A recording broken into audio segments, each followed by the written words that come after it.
تو صبر کے نتیجے میں جو بدلہ دیں گے صبر کرنے والوں کو، وہ تمہارے اس عمل سے کئی گنا بڑھ کر ہوگا۔ تو انسان تھوڑی سی لذتوں کی خاطر اللہ سے کیے ہوئے معاہدوں کو توڑ دیتا ہے، چند ٹکوں کی خاطر انسانوں سے کیے ہوئے معاہدے کو توڑ دیتا ہے۔ تو یہ آیت بہت زبردست آیت ہے سوچنے کے لیے۔ جب بھی آپ ایگریمنٹ توڑنے لگے نا تو یہ آیت یاد کر لیں، یہ آیت ہمیشہ کے لیے یاد کر لیں، اور یہ بہت زبردست کام آئے گی آپ کے۔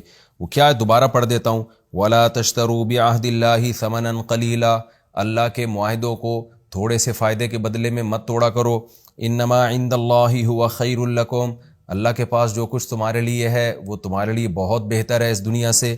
ان کنتم تعلمون، اگر تم جان لو، ما عندکم ینفد، جو کچھ تمہارے پاس ہے، جو کچھ یہ خواہشات بھی اور یہ دولت بھی اور یہ عزت بھی اور یہ شہرت بھی، سب کچھ ینفد ختم ہو جائے گا۔ وما عند اللہ باق، اور جو اللہ کے پاس ہے تمہارے لیے باقی، وہ ہمیشہ باقی رہے گا۔ وَلَنَجْزِيَنَّ الَّذِينَ صَبَرُوا، اور جان لو کہ جو لوگ بھی صبر کریں گے ان کو ہم جو بدلہ دیں گے، اجرہم، ان کا جو اجر دیں گے، بِأَحْسَنِ مَا كَانُوا يَعْمَلُونَ، جو عمل کریں گے نا اس سے کئی گنا بڑھا کر ہم ان کو اجر دیں گے اس کا۔ اگلی آیت میں اللہ نے ایک اصول اور ضابطہ بیان کیا کہ اے اللہ تو اگر ہم معاہدے کو پورا کریں اور توبہ کر کے اس توبہ پہ قائم رہیں، گناہ سے بچیں، تو ہمیں اجر دے گا کیوں؟ اس کا اللہ نے ایک اصول اور ضابطہ بیان کیا۔ دیکھو اللہ کے ہاں اصول ضابطہ یہ ہے، من عامل صالحا، جو بھی اچھا عمل کرے گا، من ذکرن، چاہے وہ مرد ہو، او انسا، یا عورت ہو، وہو مؤمن، بشرطے کہ اس کا ایمان ہو، مومن ہو۔ غیر مسلم کا عمل آخرت میں مقبول نہیں ہوتا۔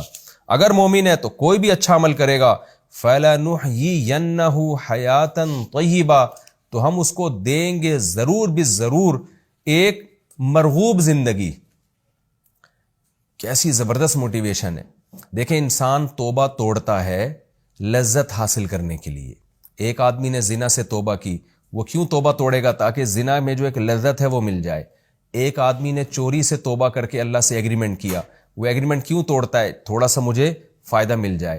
ایک آدمی لوگوں سے معاہدہ کرتا ہے، توڑ دیتا ہے، کیوں؟ تاکہ تھوڑا سا اس کو فائدہ مل جائے۔ اللہ کہتے ہیں یہ تھوڑا سا فائدہ تمہیں تھوڑا سا فائدہ تو دے دے گا، حیات طیبہ نہیں دے گا۔ تمہاری لائف اس سے اٹریکٹیو نہیں بن جائے گی، تمہاری لائف کی لذتیں نہیں ملیں گی تمہیں اس سے۔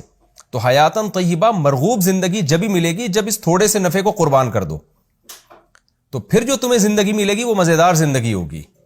اس کی مثال ایسے جیسے کوئی ہیروئن پی کے چاہتا ہے کہ مجھے لذت حاصل ہو، مزے کی زندگی ہو، تو آپ بتائیں اس کی زندگی تو برباد ہوتی ہے نا۔ جو بچے رہتے ہیں وہ آرام سے زندگی گزارتے ہیں، جو نشے سے بچتے ہیں ان کی زندگی میں زیادہ سکون ہوتا ہے۔ تو برائی والی زندگی میں جو لذت ہے وہ ناپاک لذت ہے، وہ اٹریکٹیو نہیں ہے، وہ وقتی لذت ہے۔ اور برائی سے بچنے والی زندگی مرغوب زندگی ہے، اٹریکٹیو لائف ہے۔ یہاں علماء نے ایک نقطہ بیان کیا ہے کہ اس پر ایک اشکال ہوگا کہ ہم تو دیکھتے ہیں نیک لوگوں کی زندگیوں میں بڑی بڑی آزمائشیں آتی ہیں، غم ان کو بھی آتے ہیں۔ تو خوب سمجھ لیں اس آیت میں یہ نہیں ہے کہ اسے کوئی غم نہیں پہنچ سکتا، کوئی پریشانی نہیں آ سکتی، کوئی ٹینشن نہیں آ سکتی، آئے گی۔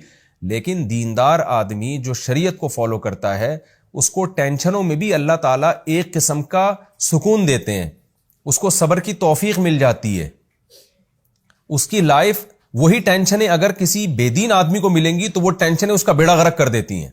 آپ پیغمبروں کی زندگی اٹھا کے دیکھیں نا، کیسے یوسف علیہ السلام نے جیل میں کتنی پریشانیوں میں وقت گزارا، لیکن پھر بھی ان کی زندگی ان جیل کے قیدیوں سے 1000 گنا بہتر تھی جو اسلام کو، شریعت کو، اللہ کو نہیں مانتے تھے۔ یعنی وہی ٹینشن جو ایک دیندار آدمی کو دی جائے، جو دی جا رہی ہے اللہ کی طرف سے، وہ ٹینشن اگر کسی بے دین کو دے دی جائے نا تو بے دین کا تو کباڑا ہو جائے بالکل۔ تو دین پر چلنے کی وجہ سے، اللہ اس کے رسول کے احکام کو فالو کرنے کی وجہ سے آپ کی زندگی بہرحال مزیدار ہی بنتی ہے۔ تو آپ کمپیئر ایک دیندار کو بے دین سے جب کر رہے ہوں تو اس دیندار کو کمپیئر کریں اس بے دین کے ساتھ جن کی دونوں کی ٹینشنیں سیم ہو، پھر آپ دیکھیں کہ دیندار آدمی صبر کر لے گا اور وہ اس مصیبت سے اپنے آپ کو گزار دے گا، بے دین آدمی نہیں گزار پائے گا، وہ 20 پریشانیوں میں مبتلا ہو جائے گا، غلط فیصلے کرنا شروع کر دے گا، زیادہ ڈپریشن میں جائے گا، زیادہ اسٹریس میں جائے گا۔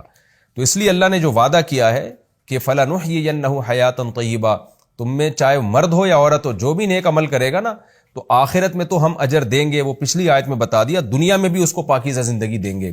اور حقیقت میں ہم نے آج بھی دیکھا ہے کہ دنیا میں حقیقی لذت والی، مزے کی، پرسکون زندگی وہ صرف دینداروں ہی کو نصیب ہوتی ہے. بے دین آدمی اس کا عشر عشیر بھی حاصل نہیں ہوتا. ہم نے علماء سے سنا ہے، وہ ایک مثال دیا کرتے تھے کہ یہ جو بے دین لوگ ہیں نا، جو یہ کہتے ہیں کہ ہماری زندگی پر لطف ہے، پرسکون ہے، ان بیچاروں نے کبھی پر لطف زندگی دیکھی نہیں ہوتی، کیونکہ دین پہ چلے ہی نہیں ہوتے نا، اور اللہ پہ توکل، اللہ پہ اعتماد، اللہ سے محبت، یہ سب چیزیں ان کو حاصل ہی نہیں ہوتی. تو وہ فرماتے تھے کہ کبھی یہ اللہ کی محبت ان کے دل میں پیدا ہو اور آخرت پر ایمان پیدا ہو، پھر جو ان کو لائف